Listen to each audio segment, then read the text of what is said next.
This is Pyre's favorite artist, man, Lil Baby. Hold up, man. Pyre saying the guy people thought who was similar tone to Pimp C. Yeah, fact. Oh yeah. Rest in peace to the pimp. Yeah, all day. The Baby. Pyre and Touch's favorite rapper. He dropped an album out the blue. Man. He was talking about actually it was supposed to be called Lamborghini Boys. Then he'd actually changed it to It's Only Me. I think that's a sneak diss to Offset, in my opinion, or just the haters at all. Okay. But it might be only him getting indicted.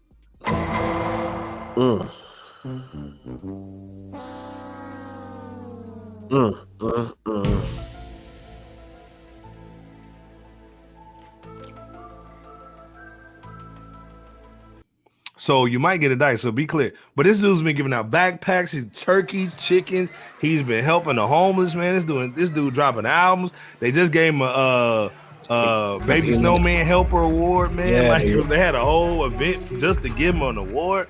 Lifetime Achievement Rapper Award.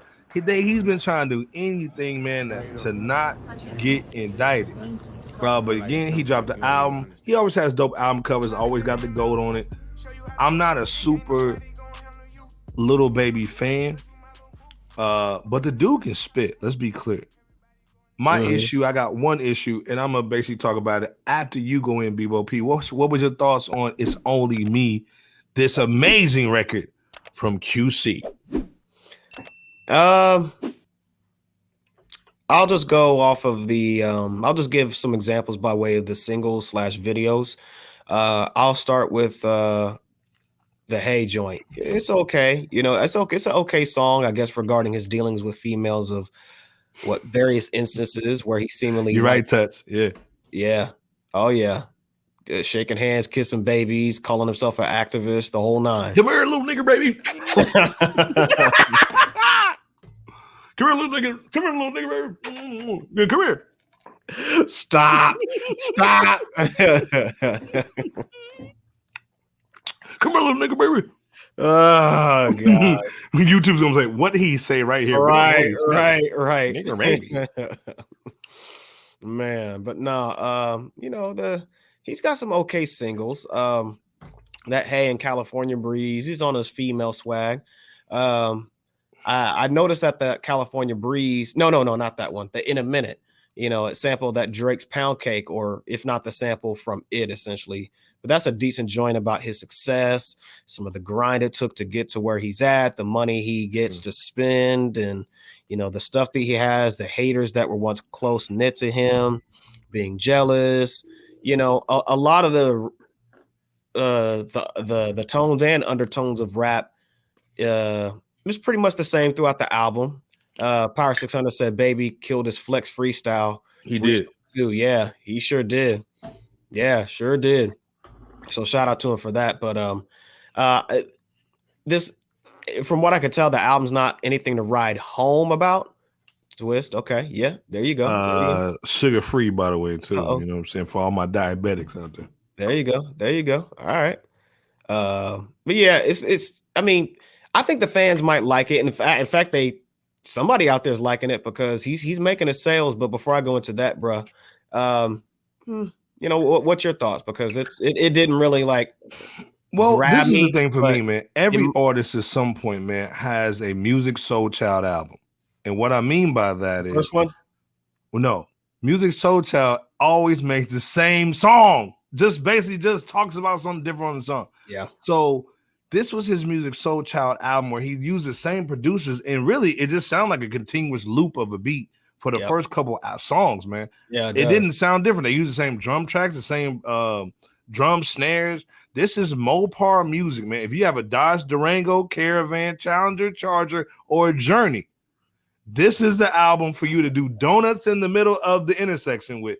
This is basically a hooder version of a DJ Khaled, we the best album. This is basically what it is. And it's sad because Lil Baby can actually spit.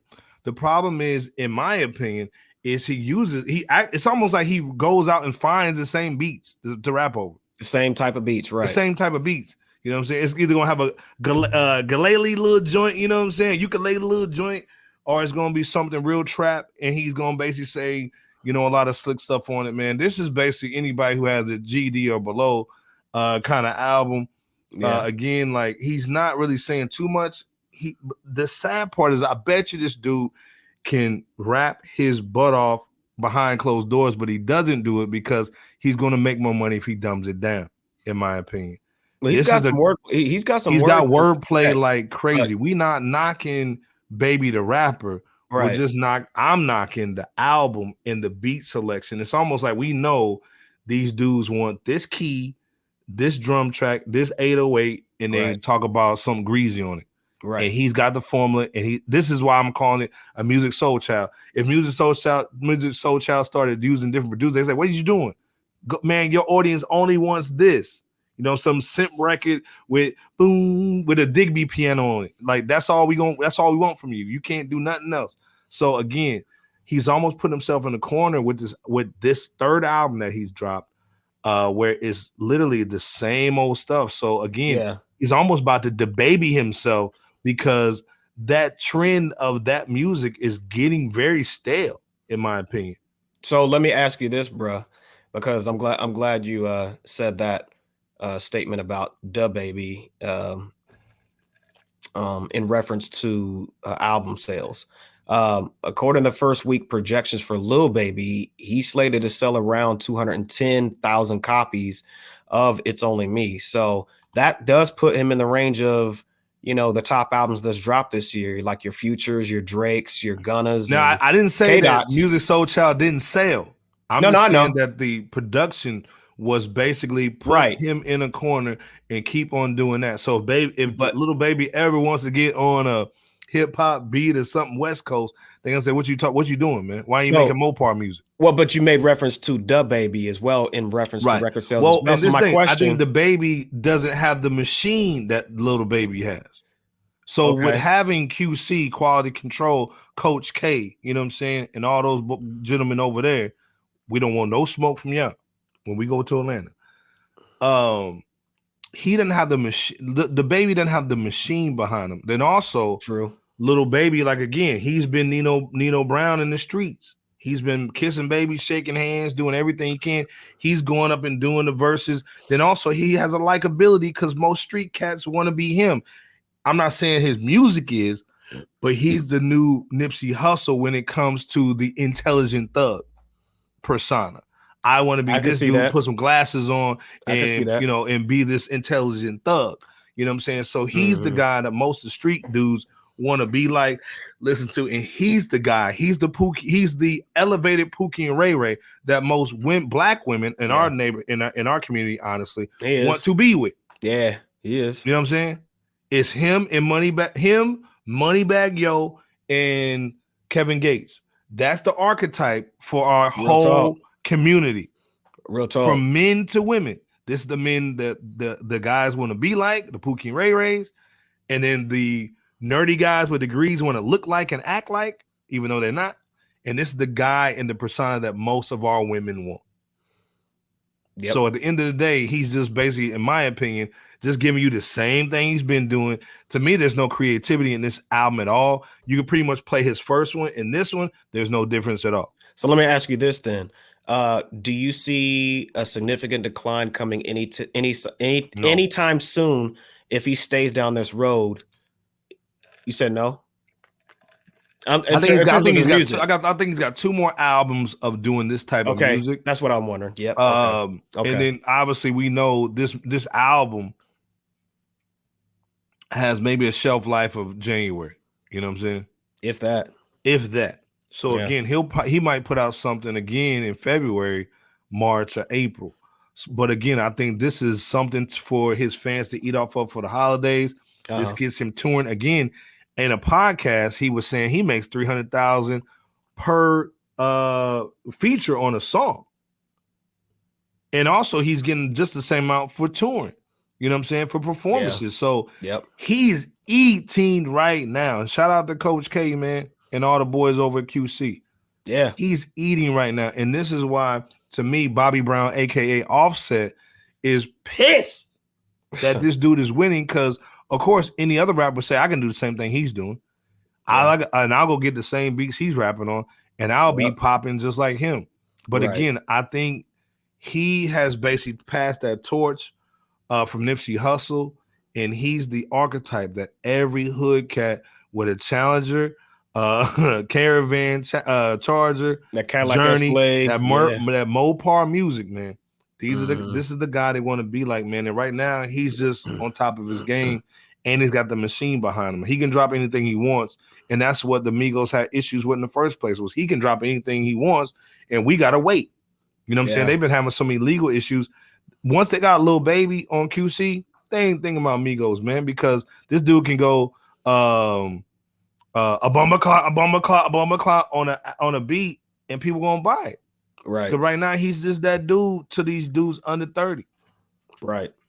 What's your last thoughts on and I ain't even changed the thing on him. We're talking about it's him. all good. It's all good. What's your thoughts on Lil Baby though? Apparently he's still a hot commodity to those demographics that you mentioned just like a minute or so ago. So he is of value to his base, his core base.